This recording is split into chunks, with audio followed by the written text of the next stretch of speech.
कोरोनाचे सावट पाहता 26 जुलै पासून वैद्यकीय प्रवेश पात्रता परीक्षा अनेक वेळा शासनाने लांबणीवर टाकण्यात आल्या होत्या। आता मात्र सर्वोच्च न्यायालयाच्या हस्तक्षेपानंतर रविवारी देशभरात नीट परीक्षा घेण्यात आली। याचप्रमाणे अमरावती यवतमाळ जिल्ह्यात सुद्धा 21 परीक्षा केंद्रांवर 7421 विद्यार्थ्यांनी परीक्षा दिली आहे। अमरावती शहरात परीक्षा केंद्रावर विद्यार्थ्यांना 11 वाजता प्रवेश देण्यात आला। दुपारी 2 ते 5 वेळेपर्यंत चोख बंदोबस्तामध्ये परीक्षा घेण्यात आल्या। परीक्षा केंद्रांवर गर्दी होऊ नये याकरिता सामाजिक अंतर नियमांचे तंतोतंत पालन करण्यात आले।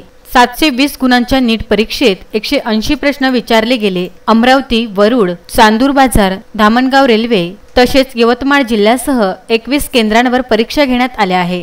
कोरोना महाभयंकर आजार पाहता सॅनिटायझर, मास्क आदी साहित्य प्रत्येक परीक्षा केंद्रावर ठेवण्यात आले होते। प्रदीप इंगोले, विदर्भ न्यूज, अमरावती।